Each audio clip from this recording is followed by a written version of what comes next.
Assalamualaikum warahmatullahi wabarakatuh. Hadirin yang dimuliakan Allah, kajian kita Kitab At-Taqriratus Sadidah fil Masail Mufidah. Tema yang kita kaji sesuai dengan urutannya adalah Ahkamus Sholawati min jihatil azani wal iqamah arba'atun. Bisa dibuka di kitab halaman di sini halaman 228. Di bawah ada tema Aqsamus Sholawat. Sholawat di sini tentunya maksudnya adalah sholat, ya. Jadi Aqsamus Sholawat artinya pembagian-pembagian sholat. Min jihatil azan wal iqamah, ditinjau dari segi azan dan qomat. Arba'atun, ada 4 macam, ada 4 klasifikasi. Al-awwal, yang pertama, ismun, ya, walaupun tidak ada harokatnya kecuali mim aja yang ada domatainnya, tapi bacanya harus pas, karena kalau dibaca kosmun atau dibaca kosamun ini maknanya jauh sekali, beda sekali. Bedanya kalau dibaca ismun tadi artinya adalah bagian, ya, satu bagian. Tapi kalau dibaca kosmun artinya giliran. Misalnya kalau ada orang punya istri 2, 3, sampai 4, itu berapa kosem, berapa kali gilirannya, berapa hari misalnya. Itu bahasa Arabnya kosmun, sinnya disukunkan dan kopnya difathahkan.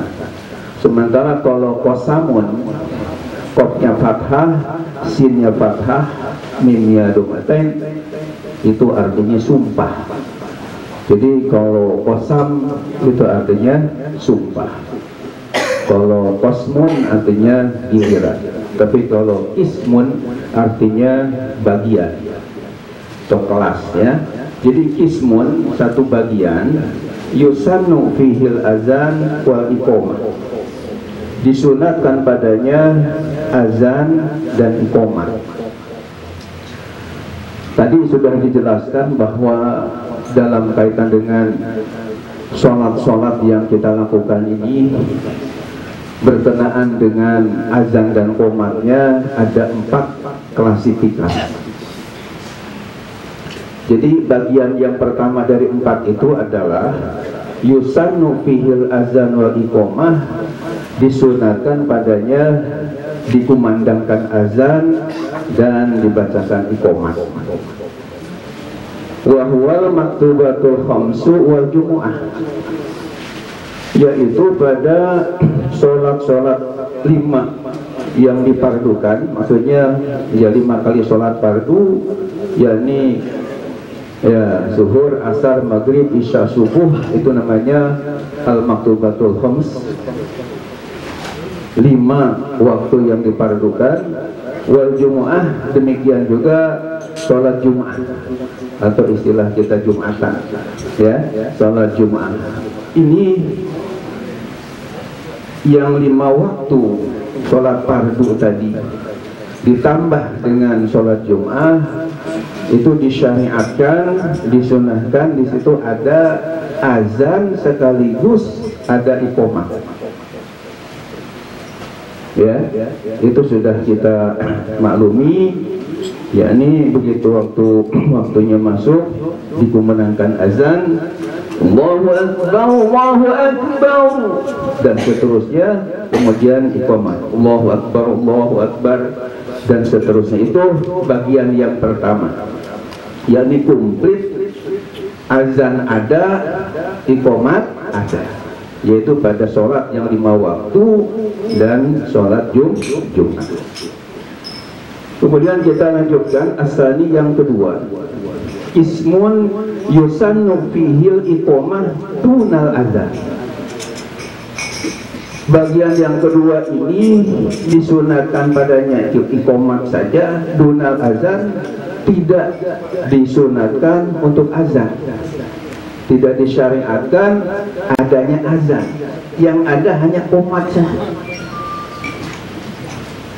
Di tempat yang mana? Wahwa, yaitu idza jama'a baina sholatain, apabila seseorang menjamak, ya, nyebutnya jangan keliru, ada jama, ada jima, ada ijtima. Jadi kalau bedanya, kalau jima itu Bapak sudah paham, ya. Kalau ijtima artinya meeting, rapat. Kalau jamaah ini artinya menghimpun dua sholat di satu waktu, itu namanya menjamak. Jadi idza jama'a baina sholatain, apabila seseorang menjamak, menghimpun di antara dua sholat di waktu yang sama, ya. Apakah jamak takdim atau jamak takhir? Bedanya kalau jamak takdim mendahulukan, berarti asar ditarik ke waktu zuhur, atau isya ditarik ke waktu maghrib, itu namanya jamak takdim. Tapi kalau misalnya zuhur ditarik ke waktu asar, itu namanya jamak takhir, atau maghrib ditarik ke waktu isya, karena diakhirkan dilakukannya, maka namanya jamak takhir.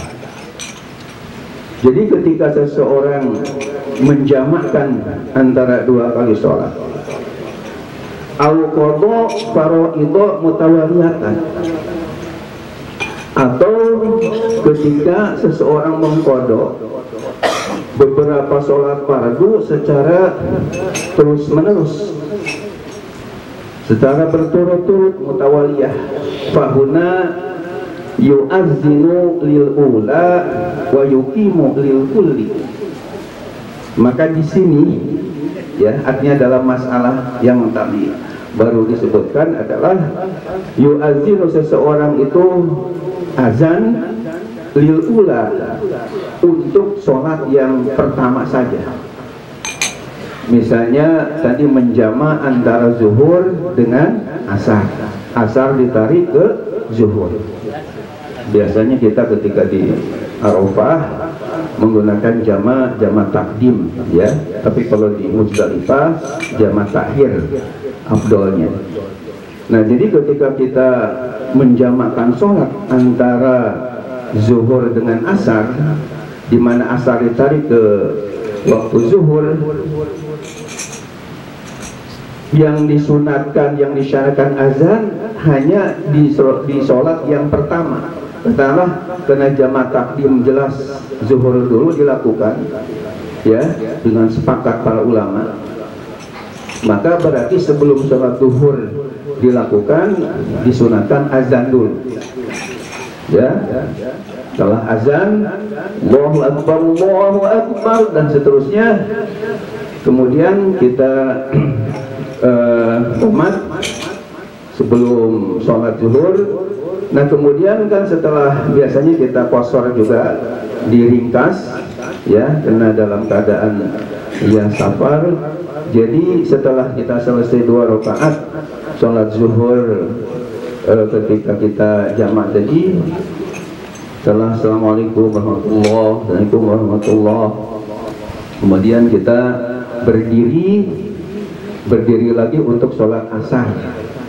Nah, ketika berdiri untuk sholat asar itu, di sini hanya disyariatkan hanya qomat saja, tidak disyariatkan untuk azan. Jadi azannya hanya yang pertama di awal tadi sebelum zuhur. Jadi kalau untuk asarnya berarti enggak azan lagi, tapi langsung qomat. Demikian juga ketika mengqadha sholat fardu. Jadi antara sholat fardu kita qadha tadi hanya qomat saja sunatnya, tidak digunakan azan, tidak membaca atau memandangkan azan. Jadi bahwa yu'azinu lil ula wa yuqimu lil uli.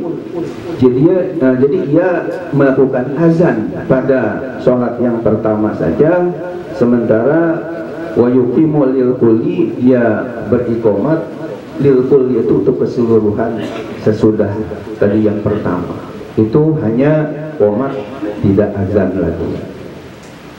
Itu bagian yang kedua. Jadi ada yang komplit azan dan qomat seperti sholat fardu dan Jum'ah. Ada yang cuma qomat saja tanpa azan. Ketika kita jamak hanya di rakaat pertama, rakaat yang keduanya atau sholat yang keduanya, yakni asar misalnya, itu hanya qomat saja tanpa azan. Demikian juga ketika mengqadha yang berturut-turut. Kemudian yang ketiga, ismun yusanu fihi nida'u dunal azan wal iqamah. Ada bagian yang ketiga, yusanu disunahkan fihi padanya an-nida'u, seruan atau panggilan, nida ya. Dunal azan wal iqamah, tidak disyariatkan adanya azan dan qomah. Wahwa, dan dia itu fin nawafili, pada sholat-sholat sunnah, allati tushra'u fihal jama'atu, yang disyariatkan padanya sholat berjamaah. Di sini diberikan contoh ya dengan kafli tasbih kal idain. Contohnya seperti 2 hari raya. Jadi kaf ini istilahnya litasbih, bukan litasbih, artinya untuk mensucikan. Tapi sinnya sin besar, haknya hak besar. Dari syabbaha yusyabbihu tasbihan, artinya tasbih untuk menyerupakan, untuk menyepertikan, untuk mengumpamakan. Masih ingat dalam Alfiyah Ibnu Malik yang kurang lebih 1000 bait itu dikatakan ada bait syabih bikafin wa biha ta'lilu qad yu'na wa za'idan li tawhidin waron. Artinya dengan kaf itu adalah syabih bikafin, menjadi adat untuk alat untuk menyerupakan. Jadi di sini dikemukakan contoh seperti kal-idain ya. Kal-idain ini seperti sholat 2 hari raya. Yang dimaksud dengan 2 hari raya adalah Idul Fitri dan Idul Adha. Itu idain, disingkatnya 2 hari raya. Wal khusufain, dan sholat 2 gerhana. Khusuf ya, cuman biasanya dalam ilmu fikih seperti dalam Minhajul Talibin karya Imam Nawawi yang telah diberikan syarah komentar oleh Imam Khatib Asy-Syarbini dengan kitabnya Mughnil Muhtaj 4 jilid, atau Imam Syamsuddin Ar-Romli dengan kitabnya Nihayatul Muhtaj 10 jilid, atau dengan oleh Syekh Ibnu Hajar Al-Haytami dengan kitabnya Tuhfatul Muhtaj yang 10 jilid. Itu menggunakan istilahnya kalau membedakan antara gerhana bulan dengan gerhana matahari. Kalau gerhana bulan digunakan khusuful qamar, tapi kalau gerhana matahari khusuf pakai kaf ya, bukan pakai kha, tapi pakai kaf. Khusufus syams, khusufus syams, sinnya kecil. Khusufus syams artinya gerhana matahari, tapi kalau khusuful qamar gerhana bulan. Namun ketika ditasniahkan untuk dua gerhana dikemukakan dengan istilah khusufain ya, bukan khusufun tapi khusufain, artinya 2 gerhana, baik gerhana bulan maupun gerhana matahari. Fayaqulu, maka ia mengucapkan masalan umpamanya di sholatil id, untuk sholat hari raya. Sholatul id rahimakumullah, ini bentuk daripada nida ya. Jadi kata-kata sholatul id rahimakumullah bukan azan. bukan qomat, akan tapi istilahnya nida.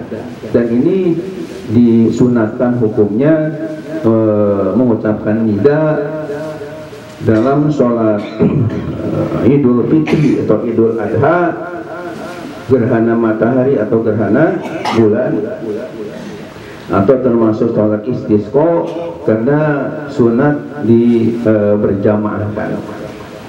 Itu digunakan nida, yakni sholat Id rahimakumullah.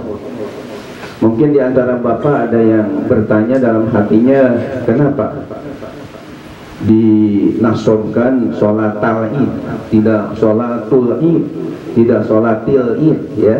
Di sini tertulis ada harokatnya, taknya fathah, ya, bukan sholatu, bukan sholati. Jawabannya adalah ini adalah maf'ul bih, di mana fi'il fa'ilnya mahzuf atau dibuang.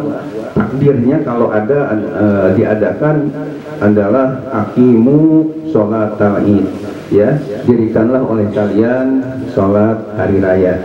Jadi karena aqimu fi'il dan fa'il, sholat tak kedudukan sebagai maf'ul bih, dan maf'ul bih wajib nasab, maka dibacanya sholata, bukan sholatu, bukan sholati. Itu penjelasannya supaya semuanya menjadi jelas paham. Jadi sholat Id rahimakumullah, misalnya untuk sholat hari raya itu hukumnya sunat. Jadi artinya ketika sholat hari raya, baik itu Idul Fitri atau Idul Adha, ketika sholat gerhana, baik itu gerhana bulan atau matahari, juga sholat istisqa, itu disunahkan menggunakan nida, namun artinya tidak dibacakan atau dikumandangkan azan dan qomat, ya. Ini tentunya nida ini bagi sholat-sholat sunat yang disyariatkan untuk berjamaah.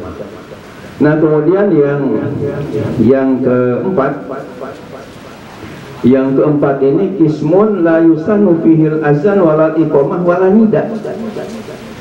Bagian yang keempat ini la yusanu, tidak disunatkan, fihi padanya al azanu azan, walal iqamah tidak disunatkan pula baca qomat, walal nida'u dan tidak sunat pula dibacakan nida atau seruan.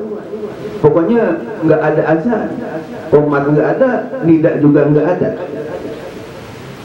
Wahwa yaitu finnawafili pada sholat-sholat sunnah allati la tusyra'u fiha jamaah, yang tidak disyariatkan padanya sholat berjamaah. Di sini dicontohkan duha, seperti sholat duha, warwatibi dan sholat rawatib atau qodiyah ba'diyah.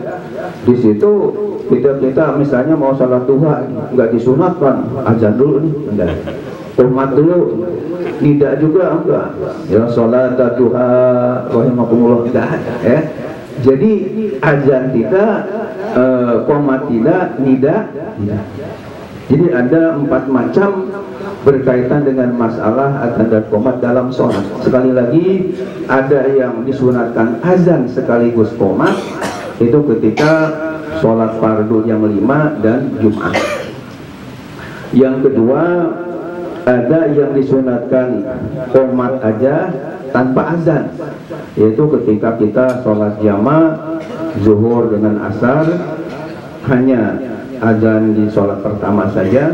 Nah, sholat yang kedua ini asarnya hanya qomat saja, tidak disyariatkan azan. Yang ketiga, hanya nida seruan, tidak disyariatkan azan dan qomat, seperti ketika sholat hari raya, ya, gerhana dan yang lainnya yang tidak, yang disyariatkan berjamaah, namun pula bukan sholat fardu. Ini hanya seruan tanpa azan dan qomat. Sementara bagian yang keempatnya tidak disunatkan azan, qomat dan seruan, seperti sholat yang tidak disyariatkan berjamaah, seperti duha dan sholat rawatib itu tidak ada azan, qomat dan seruan.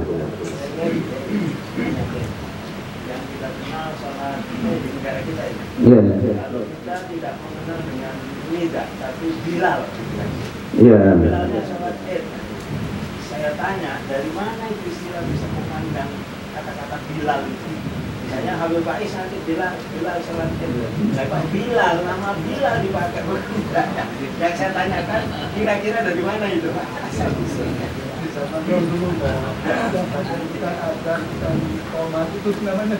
Nah, ya jadi istilah dari dulu karena Bilal tugas sebagai azan dan qomat sehingga orang yang seperti itu dikatakan dia anta Bilal ya. Padahal nanti memberikan nida dan itu yang ya pasnya seperti itu, udah populer istilah Bilal kan. Ada tambahan sedikit sebelum diakhiri mengenai masalah sunnah azan ini. Di sini ada catatan kecil ya di bawah kitab ini dari pengarangnya. Saya hanya bacakan aja dan cepat aja bacanya supaya keburu isya. Wa yusanul azan fi ghairi shalah, dan disunatkan azan pada selain sholat. Tadi kan ada hubungan dengan sholat, sekarang di luar sholat pun maksudnya ada azan yang hukumnya disunatkan. Bimawadi'a, pada beberapa tempat. Wahya, yang pertama al-mahmum. Dah aja nih. Yang dikit lagi ya. Jadi al-mahmum ini di hadapan orang stres. Jadi ketika ada orang stres ya disunat diazanin biar sembuh. Wal masru, yang kedua ketika ada orang kesurupan ya, dengan kesurupan biasanya supaya kabur itu jinnya biasanya kita azani. Wal ghadban, dan di hadapan orang yang sedang marah berat kita kasih ya azan biar sembuh ya marahnya. Wa man sa'ahulukuhu min insan au bahimah, atau di hadapan orang yang buruk akhlaknya, baik manusia atau binatang. Manusia yang akhlaknya buruk atau binatang mungkin yang suka ya katakanlah kayak gila, itu diazani. Wa idza harik, dan ketika ada kebakaran itu juga disunahkan azan. Wa inda tabawulil gailan ay tamarudil jin, ketika ada gangguan jin jahat itu disunatkan untuk dibacakan azan. Wa yusanul azan ma'al iqamah, dan disunatkan azan beserta qomat. Fi uzunil maulud, di telinganya bayi yang baru dilahirkan itu azan dan qomat.